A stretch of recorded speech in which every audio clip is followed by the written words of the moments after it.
नमस्कार दोस्तों, स्वागत है आपका मेरे YouTube channel NP the fire में। अब तक की कहानी में मैं आपको राजा दशरथ के बारे में बता चुका हूँ। राजा दशरथ के बाद जिस शख्स ने जन्म लिया वो भी किसी भी परिचय के मोहताज नहीं है। राजा राम की कहानी मैं आपको हर एपिसोड में उनके नाम का कुछ न कुछ जाप हो ही जाता है। राजा राम के बारे में यूं ही मैं आपको हर एपिसोड में कुछ न कुछ जाप जपता रहूँगा, क्योंकि वो नाम ही ऐसे हैं। वो हमारे रग रग में, वो हमारे मन मन में, वो हमारे कन कन में बसे हुए हैं। राजा राम के बारे में मैं आज सिर्फ इतना ही कहना चाहूँगा कि राजा राम जीवन में जो उनका मूल सिद्धांत जीने का रहा, कभी भी सबल को नहीं निर्बल का साथ दिया उन्होंने। कहीं भी आप बचपन से लेकर उनके अंत तक की कहानी को आप उठाकर देख लें, जो निर्बल था उसका साथ दिया उन्होंने, और निर्बल का साथ देने के समय उन्होंने जिन जिन व्यक्तियों का सहारा लिया वो भी असहाय और निर्बल थे, उनका भी ख्याल रखा उन्होंने। और युद्ध जीतने के बाद तरफ से जिस निर्बलों की तरफ से युद्ध लड़ा उन्होंने, उन्हीं को राजपाट भी सौंप कर आए। एक नई रीति उन्होंने चलाया। इसके पहले जो भी राजा किसी भी राजा को या किसी भी राज्य पे विजय हासिल करते थे तो अपना राज्य वहाँ पे कायम करते थे। राजा राम ने इस प्रथा को तोड़ा। जहाँ जहाँ वो युद्ध किए, जहाँ जहाँ वो जीते, वहीं के लोगों को जो वहाँ पीड़ित थे उनको गद्दी पर बिठाया। तो ये एक नई पहल थी।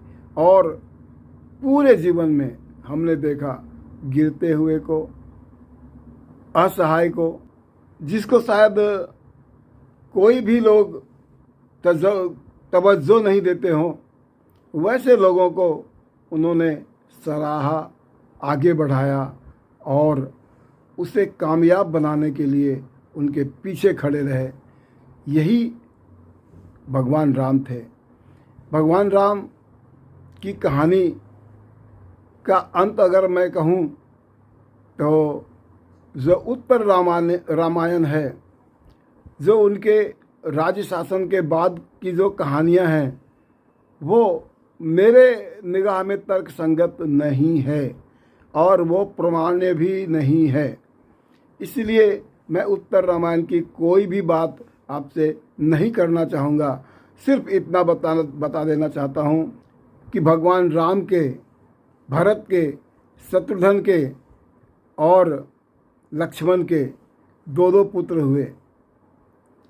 कुल मिलाकर उन 8 पुत्रों के लिए जितने अयोध्या राज्य की सीमाएं थी उनको 8 भागों में बांट दिया गया और एक एक जगह का राजा उन्होंने सबको राज्य दे दिया। अयोध्या राज्य किसी को नहीं दिया। अयोध्या में वो खुद ही रहे और इसके बाद उनके शासन के बाद भी लोग आते गए। और चूँकि उसमें कुछ सबसे तेज़ और सबसे पराक्रमी राजा थे, इसलिए आगे चलकर कुश की ही जो वंशावली है वो ज़्यादातर चली। और कहा जाता है कुश की जो 50वीं पीढ़ी थी वो राजा शैल्य थे, जो महाभारत के युद्ध में जिनका वर्णन होता है। तो इस प्रकार हम देखते हैं कि जो राम की कहानी है, उनके बाद जो भी राजा आए, कल मैं उन राजाओं में से भी जिनकी कुछ कहानियां हैं, जिनकी कुछ विशेषताएं हैं, अब चूँकि यहाँ से त्रेता युग समाप्ति की ओर जाती है तो जाहिर सी बात है कुछ चरित्र में हीनता भी दिखाई देगी, कुछ अन्य प्रकार की कहानियाँ भी आएंगी, कुछ राजा के व्यसन भी आएंगे, कुछ राजा चरित्रवान तो थे लेकिन कुछ ऐसे व्यसन उनके साथ थे जो सुनने को आएंगे। कल मैं आपको राजा नल की कहानी सुनाऊंगा। राजा नल क्या थे और कैसे उनका कितने बड़े दुख में पड़े, फिर से वो कैसे सुख में आए, ये सब बातें कल आपको बताऊंगा। आज के लिए सिर्फ इतना ही। नमस्कार, धन्यवाद।